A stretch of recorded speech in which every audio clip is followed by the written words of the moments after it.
right, we have Julian Baron here on the podcast. Julian is class of 2017, right, from Gilman? That's right, that's right. I'm very excited to talk to you today. I've heard a ton from Cesare about you. You guys go way back, and I think what I want to start with is maybe the first time you guys met, because Cesare has told me a little bit about you coming in to his office and saying, I want to start GTV, and he's like, the world is your oyster, man. That's kind of how he put it to me. Well, I would say that that's spot on, and I have to credit Cesare with being pretty much the reason why we were able to do what we did. I can remember coming into my junior year of high school, GTV at that point wasn't particularly active, and I know at that time, I believe it was the editor of the high school newspaper who was also doubling, obviously the Gilman News was doubling, also running GTV, and it was kind of a handful and kind of impractical. And so I saw that GTV was sort of dormant at that point, and I thought, what do we do about that? This is a great opportunity. I knew that we had the equipment. I knew that we had people that were interested, namely myself. So I said to myself, as a kind of optimistic and excited, I guess I was 15, 16 years old at that point, saying to myself, you know what, we're gonna go give it a shot and see if we can do something about this. So I went and I talked to Cesare. I walked in, I sort of introduced myself. I said that, I am interested in maybe doing something with this. And Cesare essentially handed me a blank canvas and said, go do whatever you want to do. And I have to say, it has to be one of the most challenging things. And this is one of the reasons why I admire teachers so much. It has to be one of the most challenging things to sort of allow a 15, 16-year-old student who may not know everything and may make mistakes and bumps in the road to go and sort of do something with a lot of freedom. And Cesare entrusted in me the ability to go and do that with GTV right from the get-go. Which I really appreciated, and which I think a lot of people probably would have been more hesitant to do, because I was a wide-eyed, excitable 16-year-old kid who had aspirations to do certain things with GTV that I think Cesare would probably admit to himself. Some of them were probably a little bit too ambitious, but the fact of the matter is that he let us try, and I think that what we were able to accomplish with GTV is a direct result of Cesare not only allowing me to sort of step into that role with pretty much no experience, obviously being a high school student doing that, but also allowing myself and some of the other folks that ended up doing GTV to make it into something on our own, right? To give it sort of an image, to give it a style that was unique to us. GTV had been active prior to that. It was sort of in a period of dormancy. And when we brought it back, we didn't do it exactly the way that it had been done before. And that was one of the things that I was so proud of, was that, we put our own spin onto it. And Cesare obviously had been involved with GTV before we had gotten there, but he still let us do that. He didn't try to sort of implement what he had in terms of his preconceived notions about what GTV should be, which, to this day, I appreciate so much, because it's the sort of thing where when you can make something your own, it makes it that much more valuable, and it makes it that much more special of an experience. So what was GTV before you took it over, and what are those stylistic changes that you put onto it to make it what it is really now? How did you change it? Well, per my recollection, before I got involved with GTV, at the time when it was active, it was run by a student by the name of Zach Pollock, who I knew when we were both in high school for a period of time. He was 2 years older than me. And it was of course great, because it was GTV and it was getting people broadcasting experience in high school, which is always fantastic. But it wasn't the sort of thing where you were going to have a constant broadcast schedule. I mean, they weren't doing the number of games that we ended up doing when I got involved, and when other people started to get involved when I got to be a junior and senior. And so I think that the main difference was the consistency of, we're going to do every football game, we're going to do 2-3 basketball games a week, because we want to keep people constantly engaged, and we want to make it to the sort of thing where when you're sitting at home thinking about your son or your friend that's playing that night, you're not wondering, is tonight's game on GTV? You're thinking, I should probably go watch GTV, because you assume that it's on. And Right. that's what I think we accomplished, that because we were doing it with such consistency. And then, I know that GTV had done this before, but we ended up doing a lot more away games.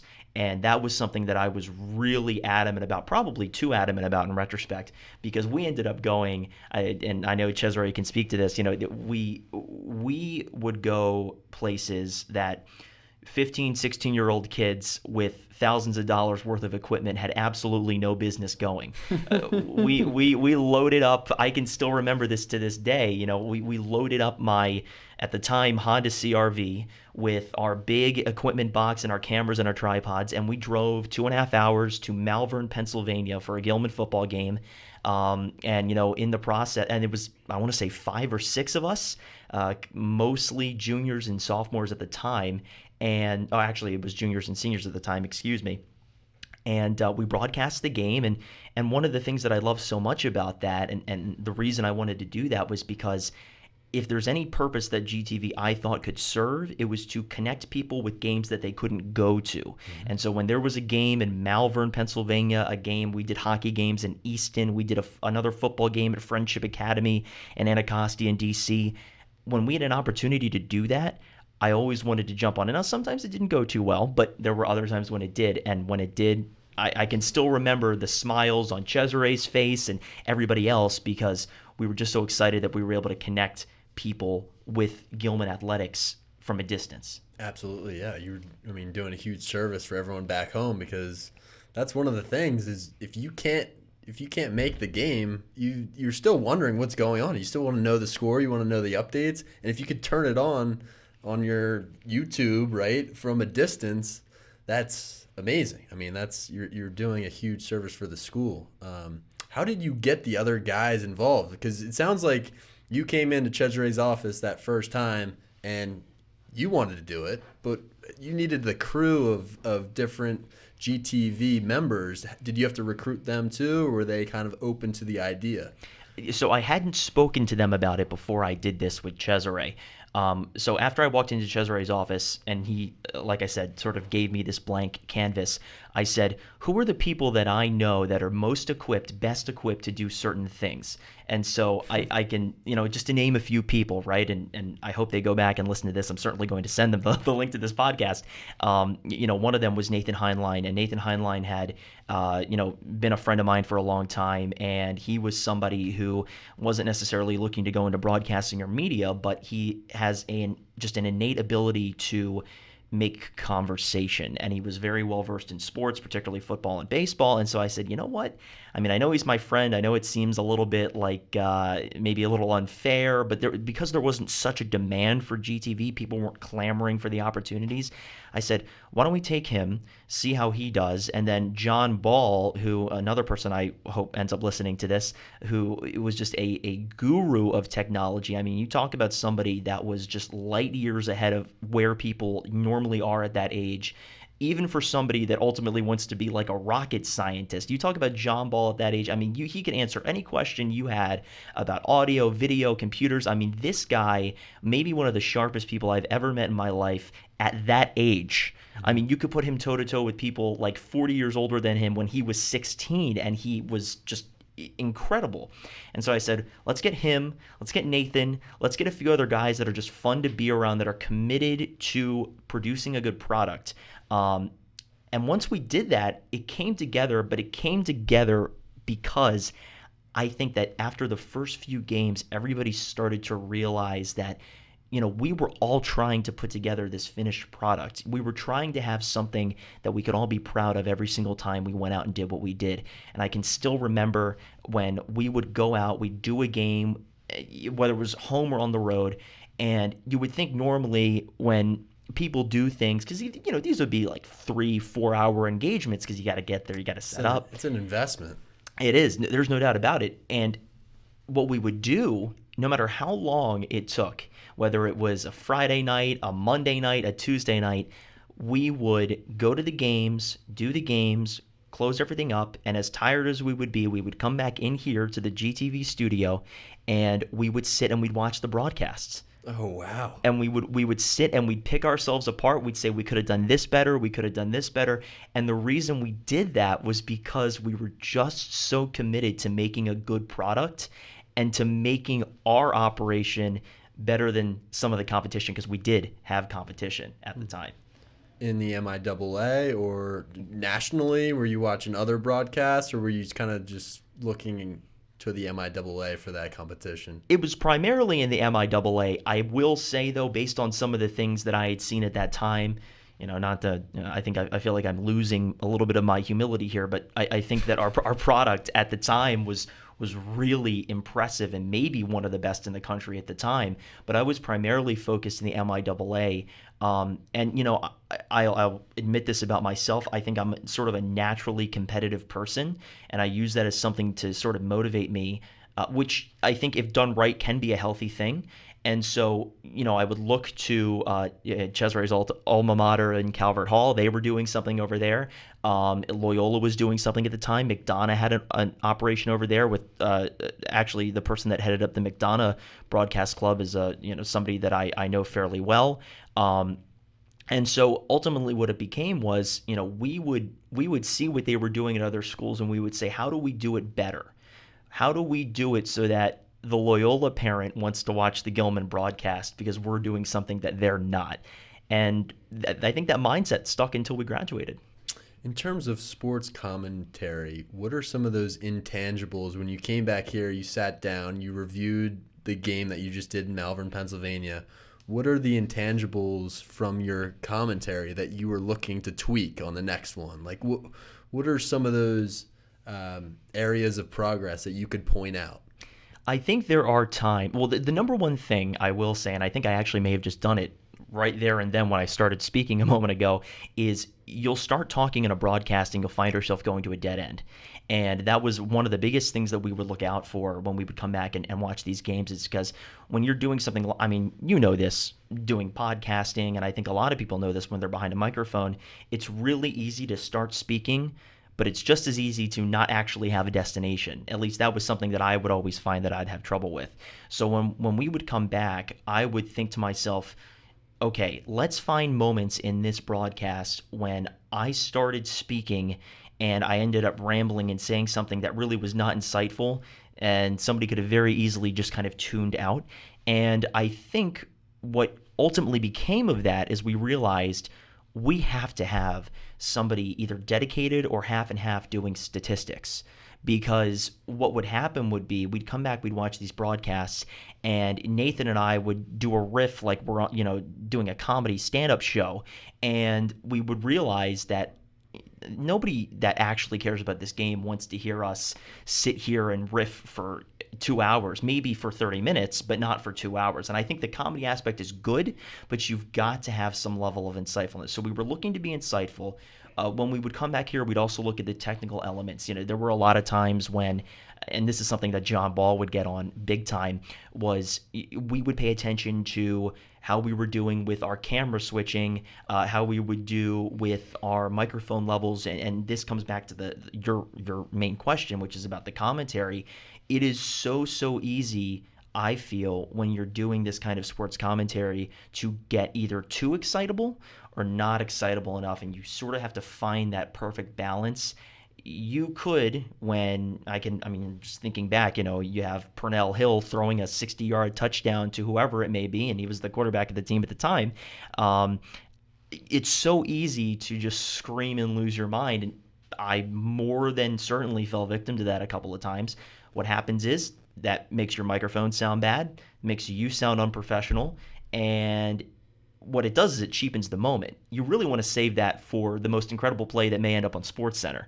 So that was another thing that I would look out for in my commentary. Let's not overuse the excitement. Let's not sound like we're on NPR, Are these aspects that you learned during the process, during the experience of GTV, or were these kind of things that you researched on your own and looked at professionals who were doing, professional games and tried to implement in your own or was it a mixture of both? Or where did you learn the most about this? It seems very professional for a high school student to be this committed. I mean, I'm thinking about playing. I played Division I lacrosse, and our coaches, who this is their job, this is their livelihood, would do the same thing. They'd open up their laptops after a game and say, "Oh, we made this mistake, this mistake, this mistake." Most people would wait, a couple of days and then come in here and try to figure out. You guys came right back here, opened things up, and tried to figure it out on the spot right after you saw it live. Yeah, and I think really what the reason that happened was because it all comes back to the reason that I wanted to get involved with GTV. It's a lot more basic than I think some people would think. The whole reason that I wanted to get into broadcasting, because my whole life I've been an Orioles fan when I was younger, kind of by default, and then I started to get more into baseball, and so I'd watch the games a lot more. And what I noticed was that the commentator Gary Thorne was the main commentator on Masson. In fact, it was just announced that his contract will not be renewed and he's not going to be coming back, which is such a shame. But years of listening to him, I was always in awe of how the Orioles for a period of time were just so bad, and I would turn on the game to listen to him. And it was a combination of just how satisfying his voice was to listen to. He's got the perfect radio voice, but it's also, he had a way of making you feel like he's sitting next to you on his couch, but he's also providing you with a level of insight that you're not going to get just by watching the game. He's going to tell you statistics. He's going to tell you interesting nuggets of information that you're not going to otherwise know. And that style, that ability to do that, I thought, man, how cool is that? I don't know a lot of people that can really make me sit down and want to listen to them every night, but I was mesmerized by his ability to do that, and I said, if I could do that, I mean, that would be a skill that I would cherish forever. And so I don't know if I ever really did get there, probably not, but I can say for a fact that having that as my benchmark and my inspiration for wanting to do it, that was invaluable.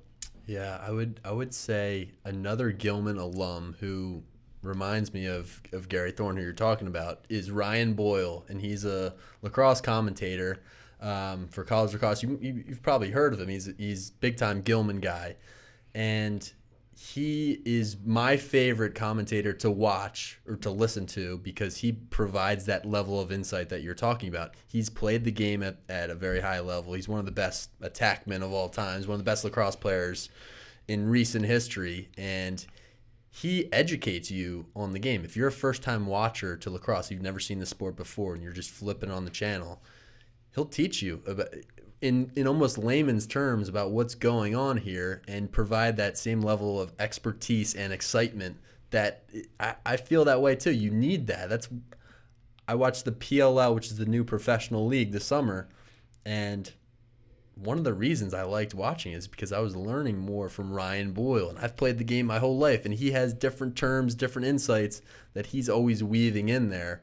I couldn't agree more. It's so valuable for a commentator to be a teacher almost too.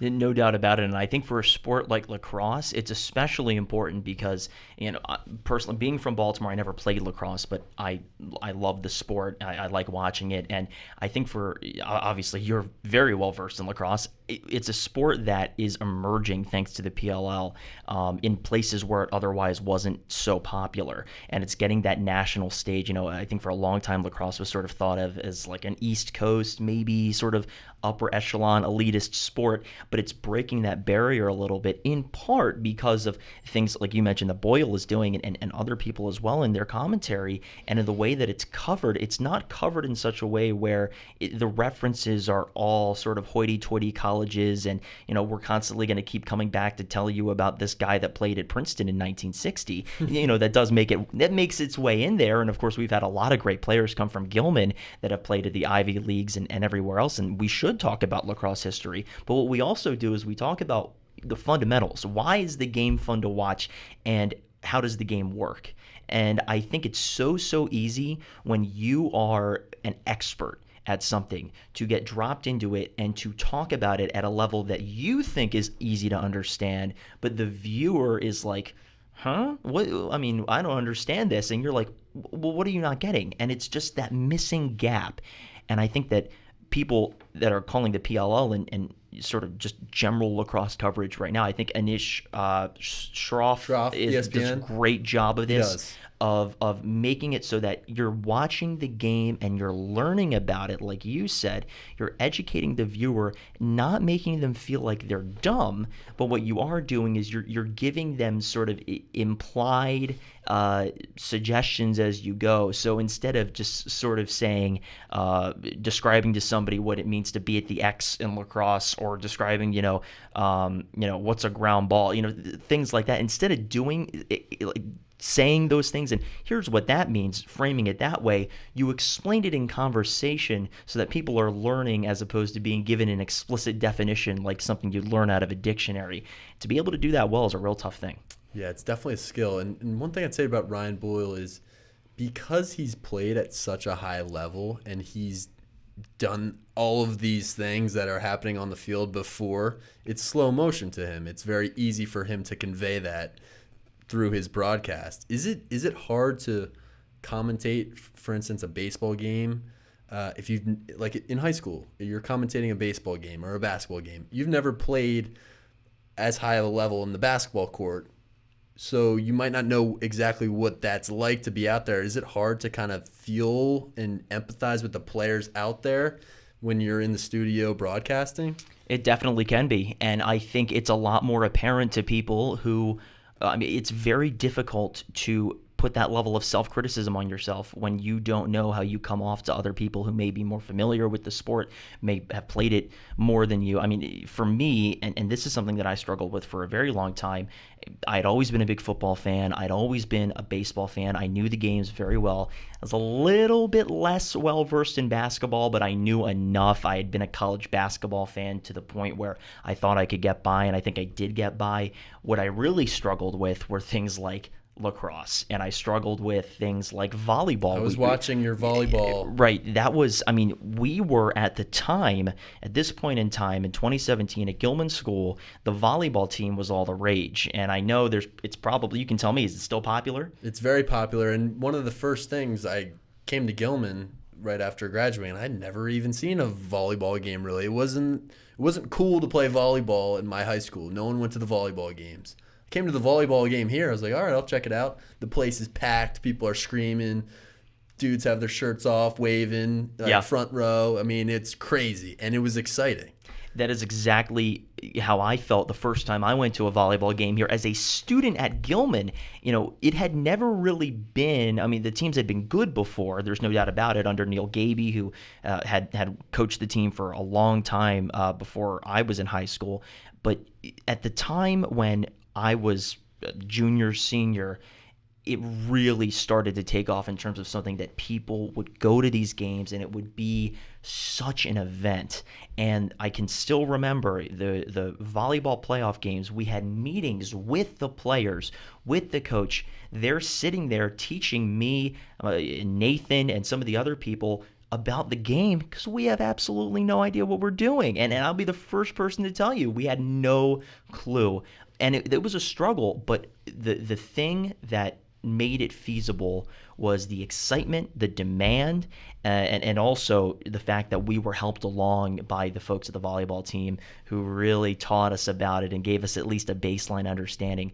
But to your general question about games that you haven't played and you don't know super well, yeah, that is a struggle. And I think the only way to overcome it is to be honest with yourself. Mm-hmm. If you say to yourself, I'll be fine. It's okay. I'll figure it out as I go. You're going to have problems. You have to try and learn it. And I know that sounds simple, but it's so easy to think you know more about something than you really do. Yep. I think I struggle with that all the time. There are tons of things in my life where I say, I think I know enough to get by. And I realize that as I'm doing it, like, oh, maybe I should have prepared a little bit more.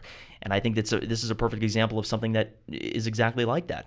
Yeah, the more you talk about it, it really does remind me of teaching a little bit too. You can go into a new unit for your class and say, I got by on the last one. I know this stuff. I studied it years ago. I can get by. But you need to prepare. You need that preparation. And it sounds like you guys were so invested in preparing and gaining that knowledge in the sport, whether it be volleyball or lacrosse, and put in the time with the coaches and the other players to educate yourself so that you were prepared when you were behind the microphone. That the education piece is, you really are almost a teacher when you're behind the mic. You have to be quick and knowledgeable and understand the game in front of you in order to make comments about it. Yeah, I think you hit the nail on the head. You have to be a teacher, and I think what that does inherently, and this is something I think that a lot of people maybe don't realize about when you're sitting behind a microphone, you have to try and educate without coming off as a snob.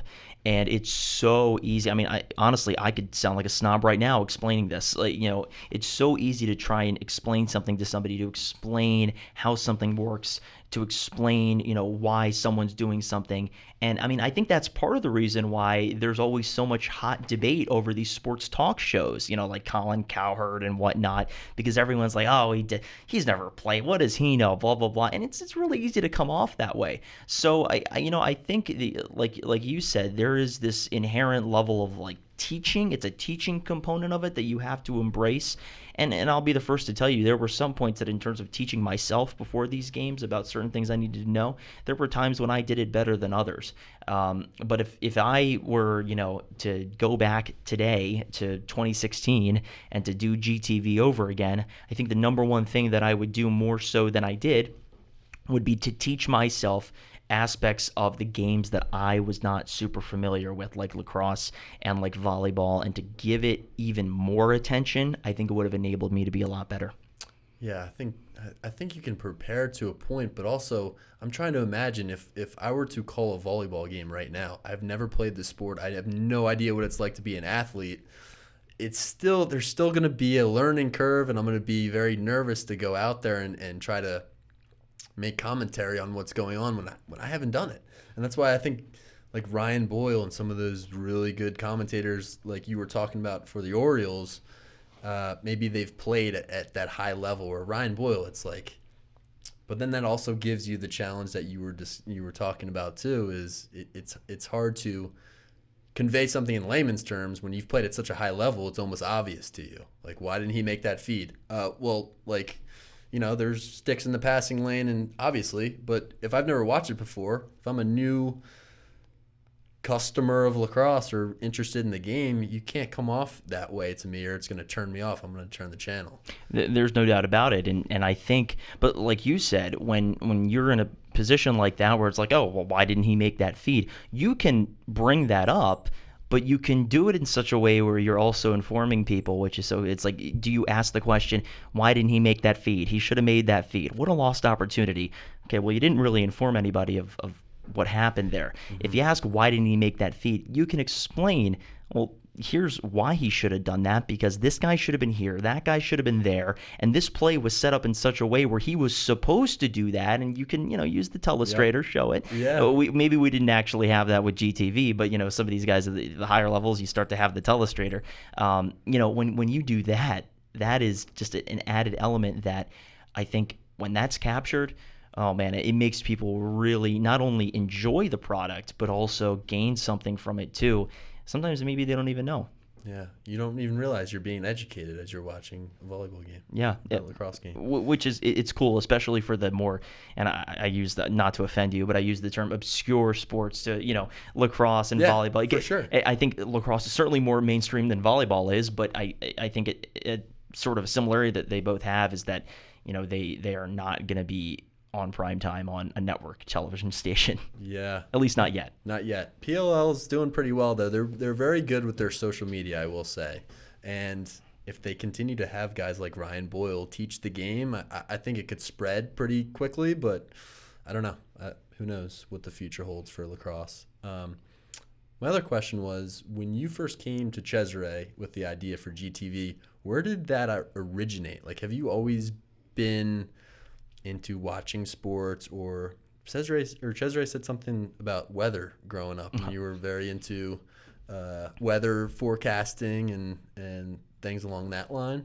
That had always been what I wanted to do, and pretty much from the time I was like 5 or 6 years old up until maybe the beginning of my sophomore or towards the end of my sophomore year in high school, I really wanted to be a meteorologist. I really wanted to be a TV meteorologist, and I was enamored by, the Weather Channel. That, people think about, what does a 7-8-year-old watch? Like, I watched the Weather Channel. I really enjoyed it because I thought it was, and this is, I think, a really important parallel, and you can start to see why sports made sense for me, is because what you have in weather is you have excitement. You have excitement because there are certain things that are expected to happen. The excitement, the adrenaline of a storm coming. And when I say excitement, I think a lot of people think of excitement as like, oh, well, are you saying that storms are good? People's houses get destroyed. Of course not. When I use the word excitement in the most literal sense of the word, which is it is literally the adrenaline, the feeling of, oh my goodness, this thing is happening. And the reason that I felt that weather always sort of filled that desire for me was because I thought it was just so interesting that these natural phenomena could happen the way that they do without a human having to lift a finger to make them happen. And so for the longest time, I wanted to be a meteorologist. I was really really laser focused on doing that in like a broadcast setting like the Weather Channel. And then I started to, I'd been a sports fan, and I realized that as much as I wanted to be a meteorologist, there were other ways to apply my interest in, being in an exciting broadcast setting. And I think that there's no doubt that sports fills that gap pretty well. And you have that parallel of the excitement. You have that parallel from a broadcast standpoint, because they're both things that get broadcasted. Weather gets broadcasted, and so does sports. So I think that those parallels made it a pretty easy transition from wanting to be a meteorologist, a broadcast meteorologist, to ultimately wanting to be a sportscaster when I was in high school. And did you ever, with your weather interests, like how did you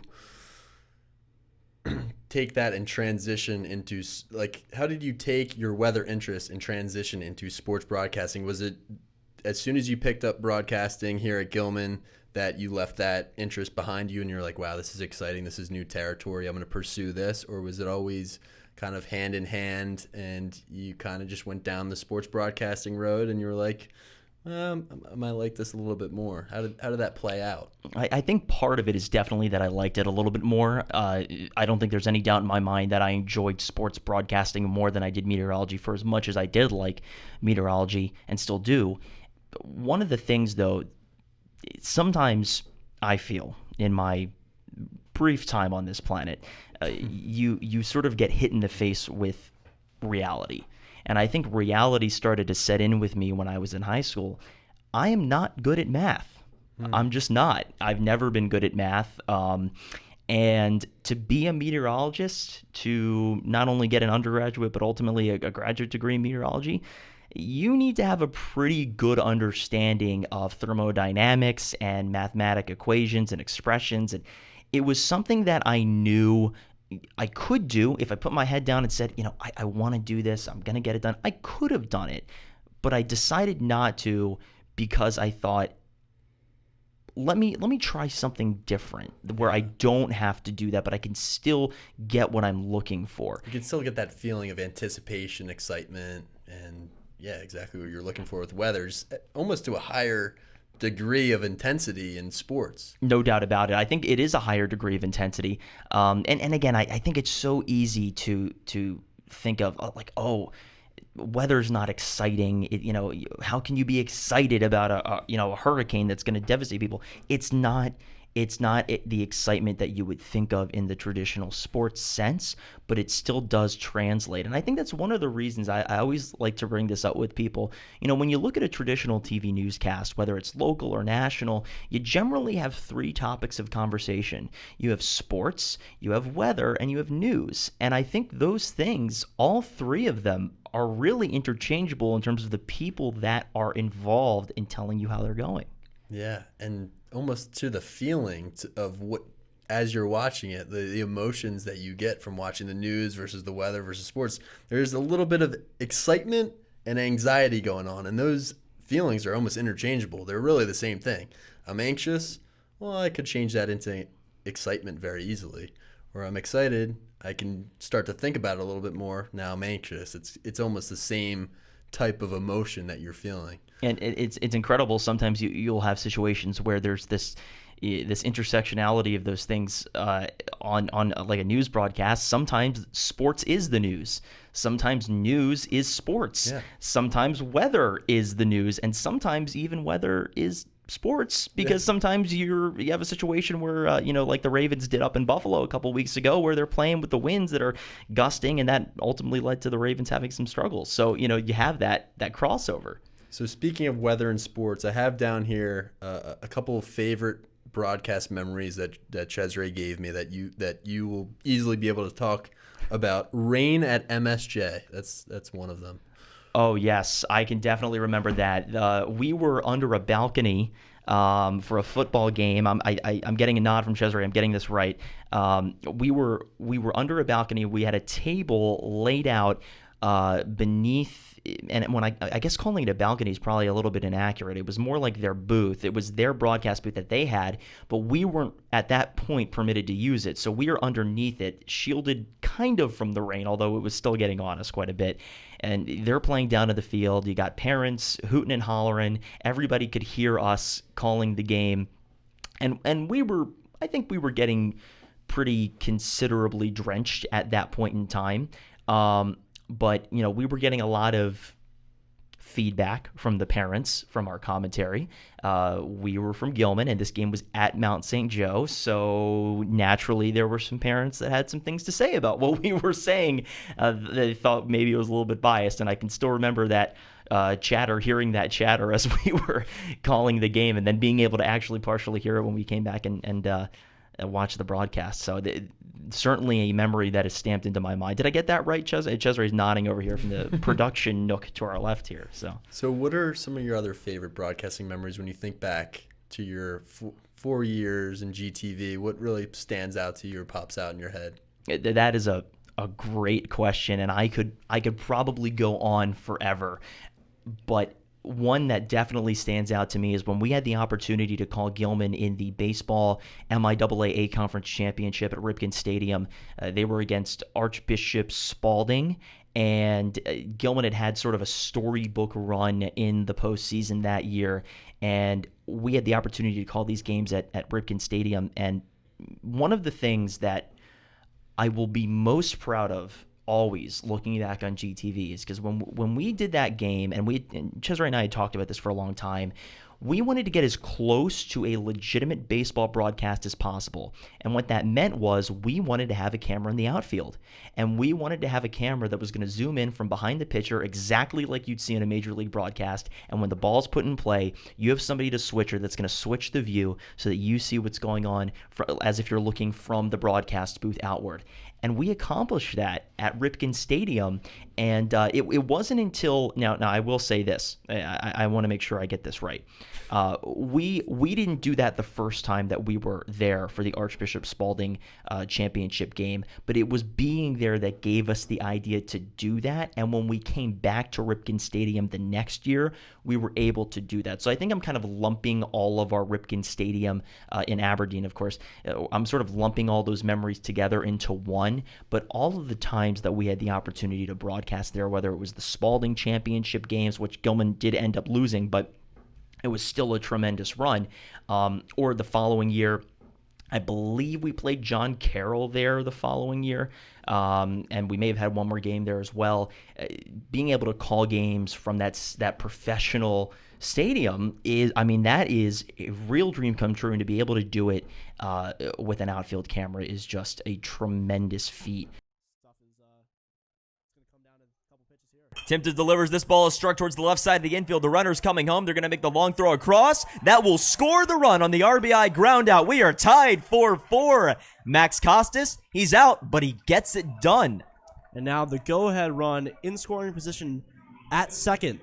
And so now Gilman looking to take the lead here after tying it up and guaranteeing that at least will extend into John Carroll's at-bat coming up in the bottom of the seventh. Man, what a great game it's been all game long. It's really come down to a few crucial moments. Max Costas getting it done in the clutch. Not a spectacular hit, but does get the job done right there. It was a hard hit ball, and they couldn't force the throw at home to save the out. So here's an 0-1 count on Alex Slodzinski after he takes that ball for a strike. This ball will be sent towards center field. That's going to find grass. Here coming around third base, another Gilman run. And the throw is not in time. He is safe. Gilman takes the lead in the 7th inning. I see the entire bench clear right there for this Gilman team. They take the lead. Their last hitting opportunity, Julian, we said they had to get it done. Thinking on the top of my head also, I can't leave out, we had an opportunity to call a hockey game down in Easton. And this was one of our, vintage trips that we would take. We loaded up the car, we went down, and we drove down to Easton, and we had some of our youngest members going with us. And it was just incredible to be able to go down there. We didn't have internet in this arena. We used a mobile cellular hotspot to get on the air, and to be able to go down there and to do that broadcast from essentially the stands. I mean, that's something that I will always remember, no doubt. And I think a lot of our away games definitely stick out to me in terms of things that I remember. And I guess another one that I just can't leave out. Again, I could go on forever. Gilman and McDonough in the MIAA championship game. It was the 100th. I think it actually doubled both as was it the MIAA championship and the 100th game. I think it was both, if I'm not mistaken. Yeah, it was, I believe. And it was at McDonough, and we had some technical issues getting on at the beginning, but the experience of getting to call that game, we had more eyes on us in that broadcast than I think we had ever had, and that was exhilarating to hear down from the booth, because we were up on top of the booth. It was myself and Jack Jankowski who ran the McDonough Broadcasting Club at the time. We were calling the game together. He was calling it from a McDonough standpoint. I was calling it from a Gilman standpoint. So obviously the 100th game, a lot of historical significance. But Cesare would be down at the booth along with, I think Basil Apostolo was down there with him, who was one of our, another GTV tech guru. And we would hear, we're coming up on 1,000 views. And like those are 1,000 people watching right now. And I can still remember the feeling of like, oh my, like that is a new level of broadcasting that we really had not been to. So the experience getting to do that and then getting to see Gilman win in a historic game, I think the combination of all those things was really spectacular. Wow. You've had some amazing memories from your time doing this at Gilman, and it sounds like what I'm really most impressed from just hearing you talk is how you tried to up your game every time. So you started out and you guys came back here, you put your heads together, and you tried to figure out how to make it better each time. And that's really what led to your success, is how much progress you made. And that's just how you get better at anything, is taking the time to try to figure out the holes in your game. How can you improve? And then was that your senior year that the Gil McDonough game was actually my junior year. But the football broadcasts we did after that were so much better. Yeah. There's no doubt about that. Yeah. So it continued to increase every time that you came out for a game. You got that idea of putting the camera behind the plate so you can see things better. I mean, the more you do, I think the better you can get at whatever it is that you're trying to accomplish. There's no doubt about it. But I will say, especially when you're at that age, it is so critical to have people there that are supporting you. And Cesare was there every step of the way, and other faculty as well. I mean, there were a number of faculty who were always supportive, who would always, give us good luck and tell us that they enjoyed the broadcast. But the lengths that Cesare went to make sure that our broadcasts were not only on the air, but also that we were being supported in what we were doing, you cannot ask for anything better in somebody working at this school. You really can't. And I'm not just saying that because he's sitting next to us, but it really, you to be able to go and do what we did as 16, 17-year-old kids. Yes, we made improvements. Yes, we were determined, but that's tough to do without the guidance and assistance of an adult. And Cesare was the one that made that possible. Yeah, and a lot of trust. It sounds like he just trusted you guys and you really to take the ball and get whoever else you wanted involved to come on board. We had John Ball with the tech and Nathan helping you out. So a lot of people were involved, and there's a lot of trust, it sounds like, within that group of GTV. Plenty of trust. And again, to have that support system in Cesare, helping myself and John and Nathan, and there were so many other people that were involved as well. I can name Jack Olson. There were so many people to be able to come together as a team, because that's really what we were. And I certainly don't mean to overstate it, but we were going out and we were going on the road. We had an objective, and we wanted to win the day. And it certainly did feel like it was a team, and I think it was a good mindset to have that way. Yeah, I mean, it sounds a lot like playing sports, really, in athletics. It's the same process. So, Julian, what are you doing now? Are you continuing this track of sports broadcasting? I know you're at Syracuse, and you're going down a similar path now. Are you? What are your goals, and what are you doing right now? So right now, well, actually, let me take a step back here. While I was in college, I came into college wanting to do sports broadcasting, and that obviously was my main objective. When I went to Syracuse, Syracuse is a very competitive place. You need to be really at the top of your game in Syracuse, and you're competing with some of the best people your age at sports broadcasting. And when I was in college, I still am in college, but earlier when I was in college, I made sort of the second shift of my young life. I'd made the shift from weather to sports, and then I made the shift from sports to news, and that's what I'm doing now. And I think that same level of excitement and adrenaline and passion, it still carries over. I'm very lucky to have a job right now. I work for Sinclair Broadcasting, which is based right here in the Baltimore area. And very lucky to be doing that, involved in their news operation, because, again, it is that same excitement that existed with weather and sports. And part of the reason why I made that shift is because, I have a definite interest in news and current events and things that are happening in the world. And, it translated, like I said, very well because of the excitement, but also I saw an opportunity for myself to really, make a difference. And that's not to say that sports broadcasting doesn't make a difference. It certainly does. And it brings a lot of joy and excitement to a lot of people. But one of the things that's so great about doing news is, you cover these things that are impacting people's daily lives. You cover things that could be so critical to the future of our world, and how you cover it and what you decide to cover is so critical to the way that people understand the world they're living in. And that was something that I took well to, to be able to do that, to have the opportunity to have that responsibility in part, it was an exciting prospect for me. And so when I had an opportunity to go into news, I said, I'm going to take it. I'm going to take this opportunity. And part of it too, I'm not going to mince words about it. When you want to be a sports broadcaster, there's a finite amount of positions in this world for sports broadcasting, very finite. And you need to be willing to, grind it out. And when I say grind it out, sometimes you got to go spend 2, 3, 4 years, maybe even longer, calling single A baseball games in Montana. And I absolutely would have done it if I had the opportunity. There's no doubt I would have taken that opportunity, but there was a certain impracticality to it for me personally, and I think that also played into my position and into my decision, because of how much I also love news, because of how much I love to be able to be involved with the news, but also the fact that sports broadcasting is such a grind.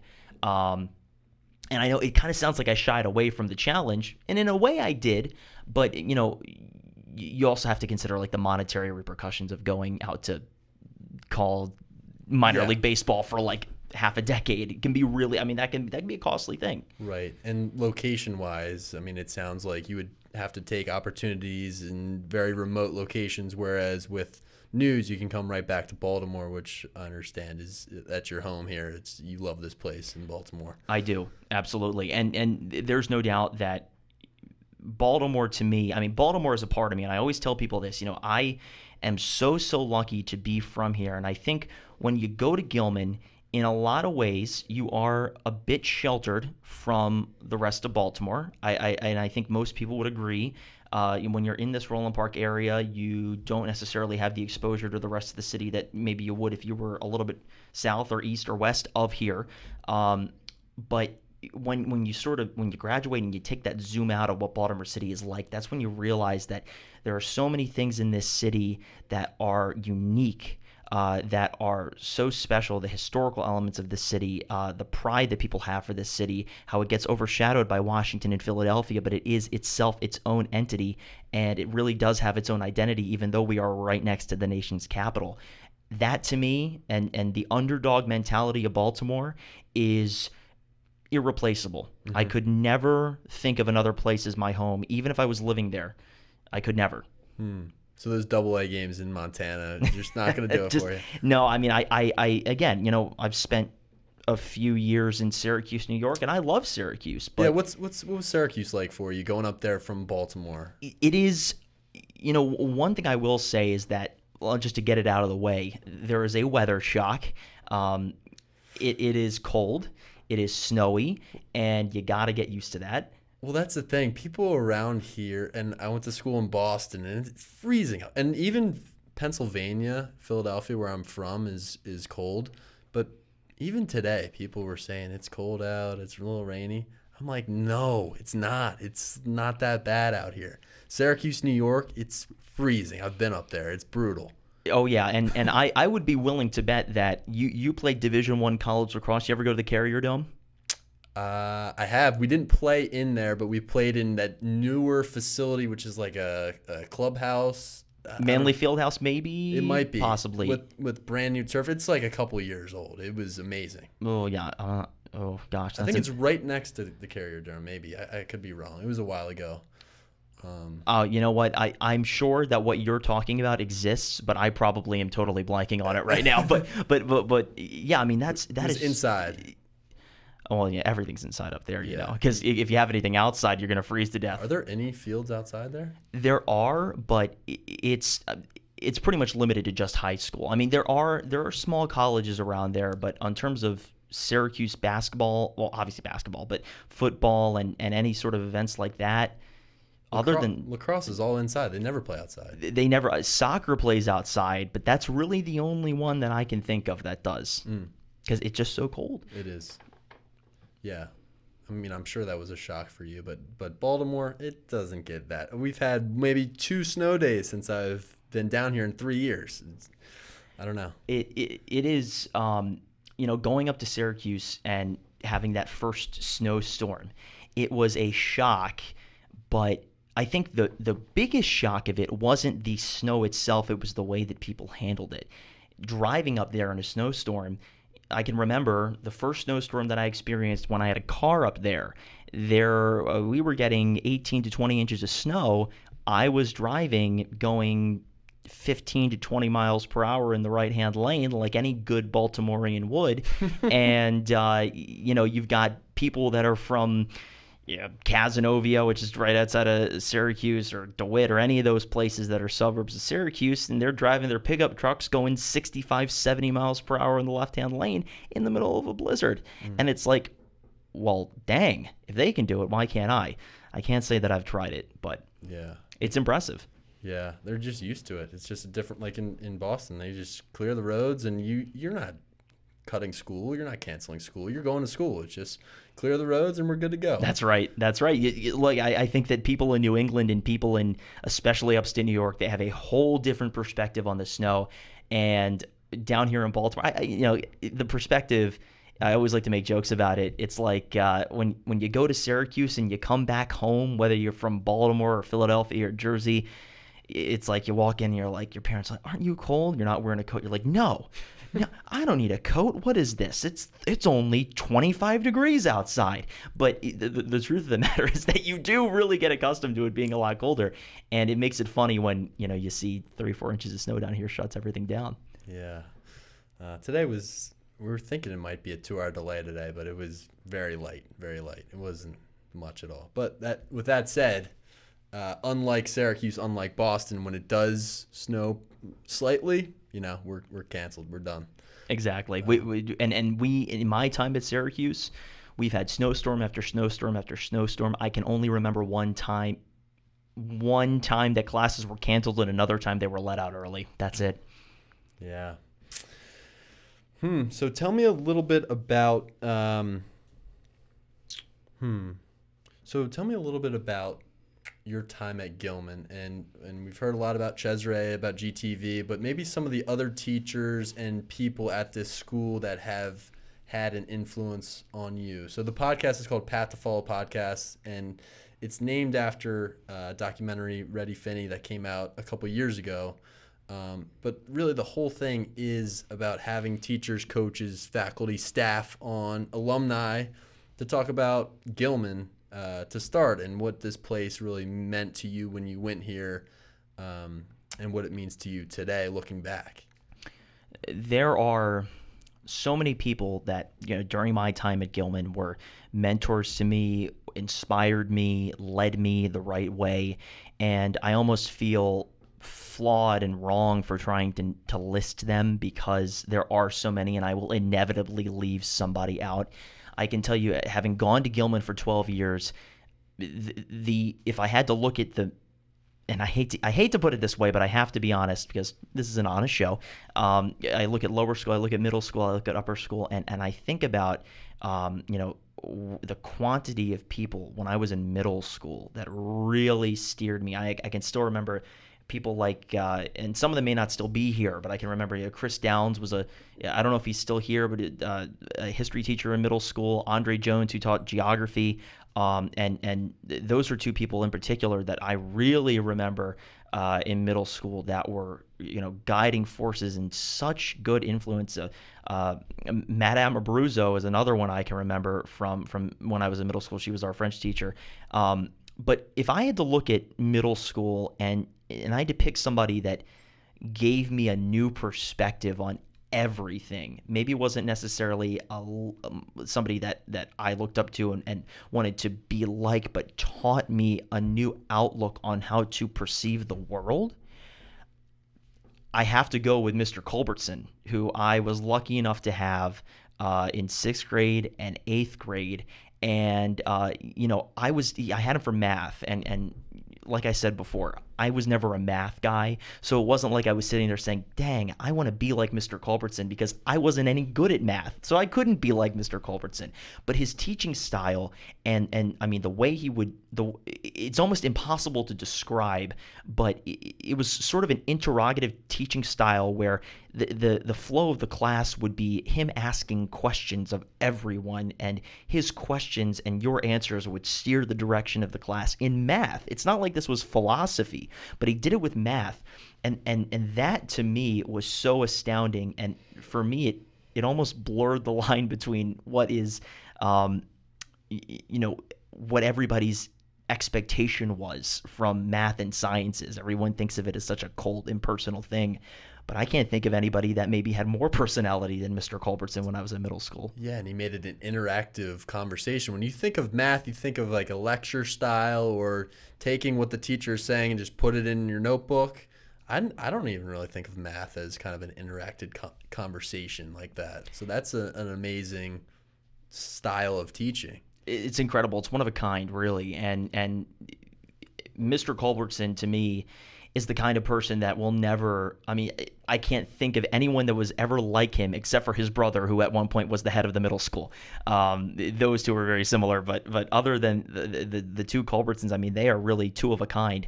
When I got to upper school, there were certain teachers that really changed my perspective on a lot of things. One of them that definitely comes to mind is Dr. Kelly. Dr. Kelly, is he still teaching in the upper school? No, he was here. I did get to know him a little bit, Dr. Kelly, yeah. Dr. Kelly was, I took two, I believe I took two of his electives. He was a tough teacher, but he really makes you think about everything you do, everything you say. One experience that I will never forget is I was in a class, and all of his classes were conversational. So he taught history, and I'm pretty sure he taught exclusively history. And we were having a conversation, and I remember it was just a little thing. I was talking to somebody in our class, and I go, well, if you think about it, X, Y, Z, you don't really, I mean, that's not something you really give a lot of thought to. People say that all the time. If you think about it, well, this is what I think. And I remember Dr. Kelly he actually stopped me after class, and he said, why do you say if you think about it? And I said, I don't, did I say that? I don't even really recall that. And he said, well, when you say if you think about it, you're implying that the other person hasn't thought about it. And to this day, and I kid you not, to this day, every single time I say that sort of just out of habit, if you think about it, I think of Dr. Kelly, and I think of him saying that to me because I remember the implication that he told me that gives. And so that's just one thing I can remember from my time in high school. Well, if you're in an argument with someone or you're trying to convince someone, if you say that, it also implies that you know something that they don't, and maybe they're wrong, and then that puts them on their heels, and you win the argument right there. Like, it's a persuasive kind of clause that you just naturally probably use. But if you think about it, I know a little bit more about something than you don't. Right, exactly. And I think Dr. Kelly, what he was trying to do was he was trying to teach us how to have a respectful debate and to be informative. And I understand the rhetorical tactics that may be using, if saying something like, if you think about it, may lend some credibility to, right? Like if you're trying to persuade somebody to your argument, it may make you sound like you're more informed. But it also may degrade a little bit from your argument, from the informativeness of your conversation, because I think that's what Dr. Kelly was getting at. He wasn't thinking about it like, JFK Nixon in 1960 trying to see who sounded and looked better to the national population. He's thinking about it as, here are a group of future lawmakers, future policymakers that need to work for their constituents. That's how he approached that class. So I think that's why he was so that's why he was willing to point something like that out. And it's the reason I bring it up is not just because I'm pulling something out of my hat that I remember. It's because there are very few things, part of it's probably because I don't have that great of a memory, but there are very few things in my life that whenever something or someone says something or does something, I think of one instance. I think of one past experience. That is something. If someone says, if you think about it, if I say, if you think about it, I always think of Dr. Kelly. And I'm not so sure that's ever going to change. That's amazing. It's crazy. And he probably doesn't even remember telling me about it either. Oh, he probably has no idea.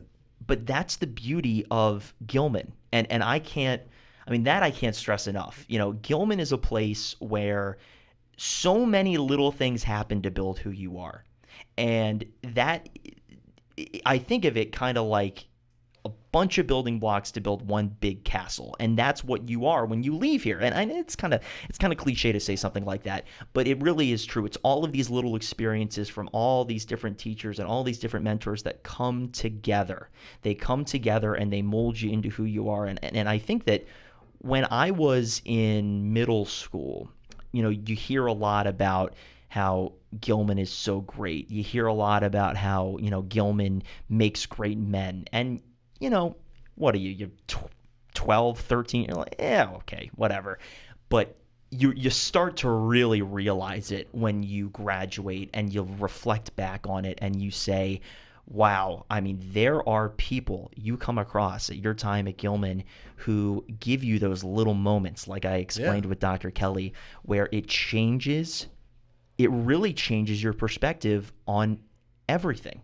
And I know maybe I don't mean to overstate the if you think about it thing. But that's a minor example, and you probably have a ton of major examples, but it's just funny how that really conveys your message here. What you're trying to say is that little thing, if you think about it, that's what you think about every single time. That one minor thing that he said to you that he probably can't remember right now, right? He has no idea what are you talking about? I said that? Yeah. Right? And that's something you think about every time you say it. Those are just minor experiences, but there's a whole list, I'm sure, of things that come to your mind when you're just operating day to day that are from your time at Gilman.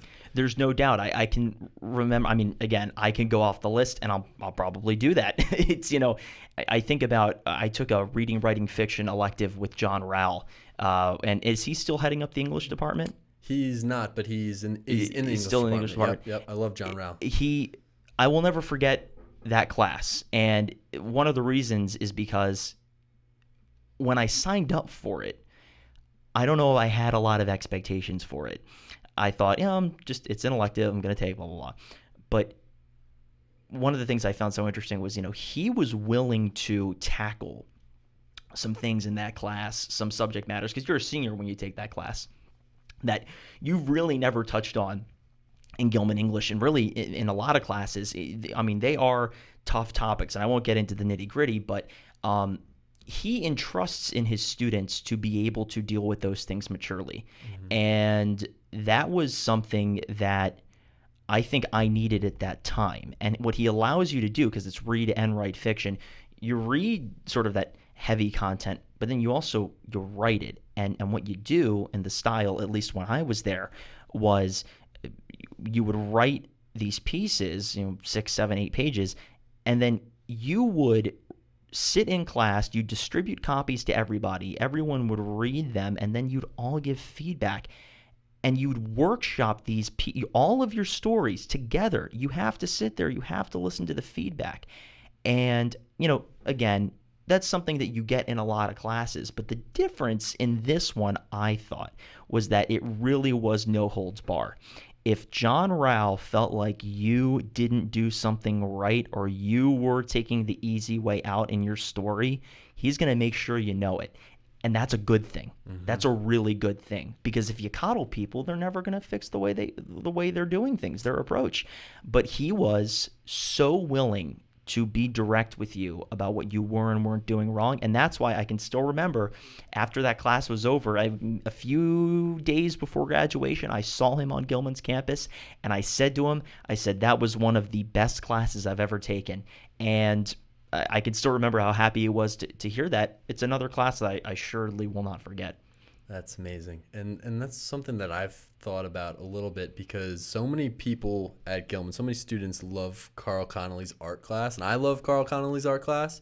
But one thing you'll always hear from the guys who are in art here, and there's some brilliant artists. I mean, if you just walk down the hallways, it's just ridiculous. It's outstanding.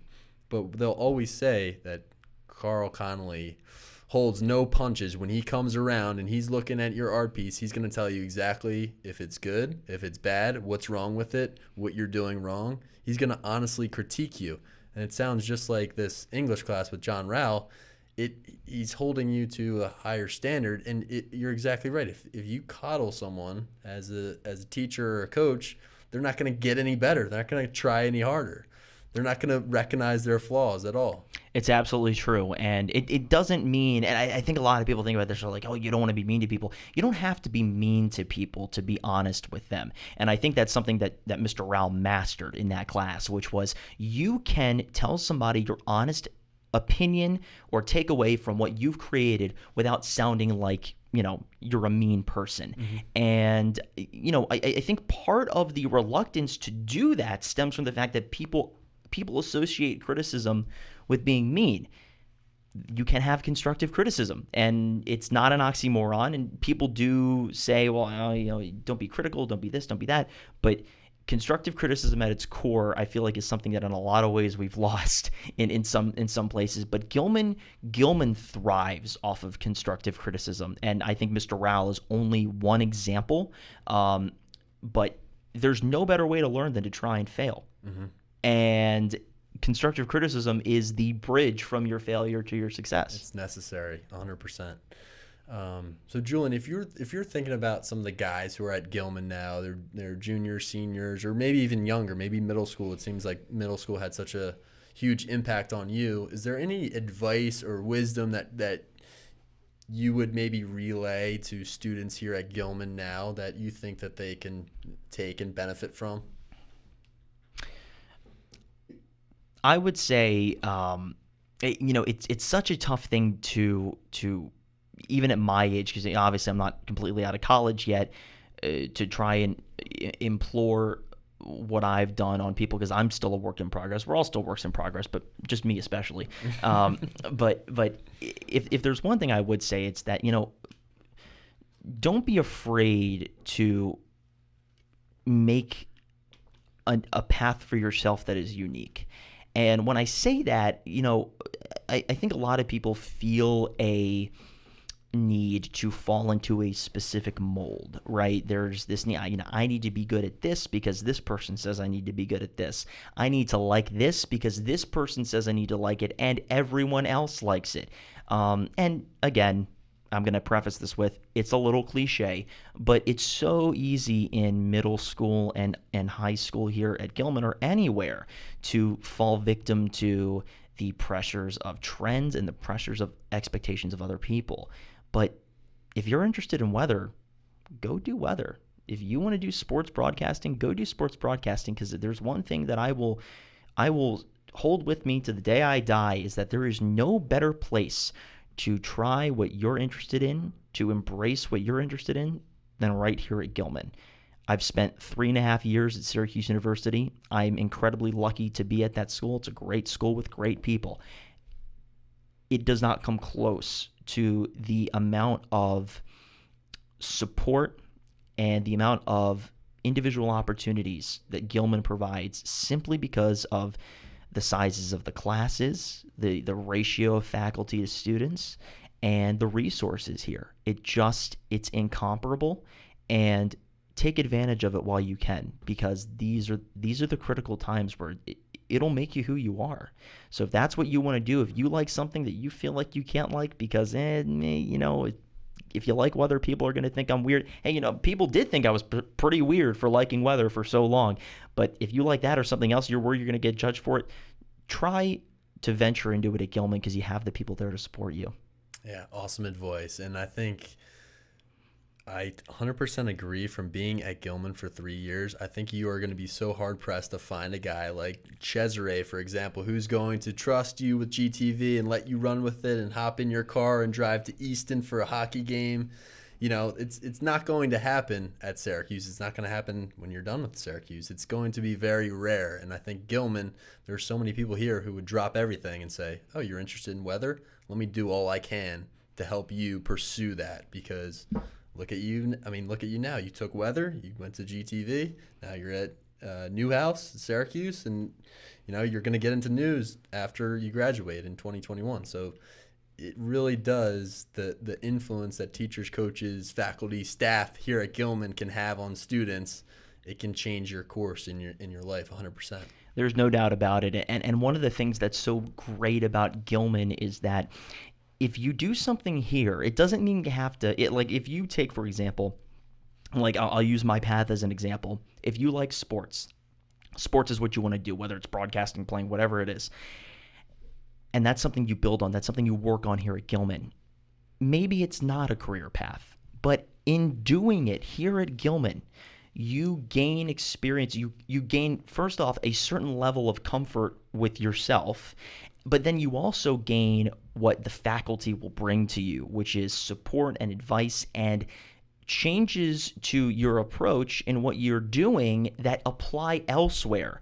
I cannot even begin to tell you the amount of things that I learned at GTV, doing GTV under Cesare, and admittedly even with John Ball, because of how great he was with technology, that I've applied with news, that I've applied elsewhere, because things are not static. Everything is dynamic, and you can take something you learn in one place and apply it another. So if you're in high school and you want to do something that may not be a career path, that's okay. Do it now. Mm-hmm. Do it now. There's a chance to do it. Yeah, venture out. It takes a little bit of courage to deviate from conforming to what everyone else is, or to what everyone else is telling you should do, to what your parents are doing. It takes a little bit of courage, but exactly what you're saying, that talent stack. You're building a talent stack that you can apply to whatever job, whatever major you end up taking down the road, because it all comes into play. All those skills come into play. Like, for example, I took computer science my sophomore year in college. I'm not going to be a computer science guy. I'm not really a math, numbers, digits kind of guy like you said, and I was up till 3 a.m. every night trying to figure out my code. It was a very hard class for me, obviously, but I use the things that I learned in that computer science class when I'm doing this podcast. Like, it's making my uploads to Podbean and my like navigation of YouTube. Just I can understand it a little bit quicker and better because I took that one class that I didn't need to take, that I slogged through because I wasn't doing that well and I was staying up late, and I shouldn't have taken. That's what I was saying in my head as I was going through it. But it can play a huge role in whatever it is you do next, I think. There's no doubt, and I agree 1,000%. It's the sort of thing where you think about why colleges, for the most part, have like liberal arts cores, right? They try to get you to do things that aren't necessarily directly applicable to your major, but they're like gen ed sort of, core courses. And I think when I started in college, I thought, it's a little bit unnecessary. Why am I doing things that aren't related to my major? But then you realize that it's not all about streamlining everything you do to one thing, because everything converges. Everything converges. If you do news, I'll give you a great example, actually. If you do sports, it's pretty good to know the weather. I can think of a few times when we were doing GTV when, there was going to be a thunderstorm coming or something like that, and I'm looking at the radar and I'm talking about the weather, and like it's pretty fun, right? Because you have that overlap, and everything converges. So embrace what you can learn, even if it's not directly applicable to what you do, because maybe it will be. Yeah, great advice. I really like that, boys. Everything converges. I do want to get to the book that you brought in. I'm excited about this as well, so we can kind of finish up on this book recommendation that you have, Hit List. Yes, Hit List. So I will admit to you that I just recently started this because my dad referred it to me, but we watched a great documentary about the JFK assassination and some of the things surrounding that, and so I ended up picking up this book, which is a sort of a history of some of the people that ended up being killed, sometimes under mysterious circumstances, after the JFK assassination, and some of them were either directly or indirectly involved with the investigation into the assassination and some of those other things. I don't want to give too much away, but I'm certainly not going to sit on my pedestal and act like I'm a conspiracy theorist. But it's so interesting to go beyond what you're going to read in the first paragraph of Wikipedia. That's always what I like to say, right? Like, there are always people, places, things, circumstances that may not be on the front page, but if you dig a little closer, it may change your perspective on some people and some things and some occurrences. So no matter what you believe about anything that happened in the 1960s, particularly pertaining to JFK, I highly recommend the book, because what it does is it gives you context into, even if you're not going to sit here and play conspiracy theorist, maybe some of the flaws with the investigation, maybe some of the issues. And I'm being asked to hold it up here so you can take a look at what it looks like. Oh, we're going higher. There we go. Yeah. I like it. So if you're into history, if history is your thing, I'd say go for it, especially if you're interested in sort of that 50s, 60s. And it's obviously a very turbulent time in America and a lot of things gone unanswered. Highly recommend it. It's interesting because we had Matt Baum, who's, Matt Baum is the history department chair. He was in here. We were talking about Kennedy and the JFK assassination and conspiracies, and he didn't go too far down the conspiracy rabbit hole, but I think this might be interesting to him as well, because we opened that door into the Warren Commission, right? That's right, the Warren Commission. Yeah, exactly. Yeah, and this is all about JFK. This book. Well, it's about the people that were killed under mysterious circumstances, and they were related to or had some direct or indirect connection to the JFK assassination. So there were a whole and Jack Ruby. Well, yes, but it goes even deeper than that. It goes deeper than that. We're talking about people that were involved with the CIA. We're talking about all sorts of things. And again, for the record, because being in news now, I'm all about the record. I'm not saying that I believe in a conspiracy, but what I am saying is that I always think it's good to get context about things. And I think this gives great context, and at the very least, it's interesting history. Absolutely. Yeah, I'm interested in checking that out too. I'm going to put the link. So when I post the YouTube video of this, I always put the link. So if you'd like to order Hit List, I know I'm going to check it out. I'm kind of swamped in books right now. I'm reading Gouline's book that he recommended on the previous episode of the podcast, but Hit List, that's interesting because I was just watching this Who Killed Bobby Kennedy, and that was on Netflix, and that sparked my conversation with Matt Baum, and then that sparked the JFK assassination, and now we're back into a deeper dive here. So I'm excited to check it out. You know, it's interesting because everyone's obviously going to have a different perspective on things like this, and there are things we don't know about what happened with JFK that are going to be unsealed.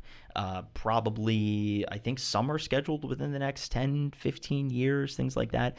But I think the greater point that I'm trying to get at is that everyone thinks of history as done.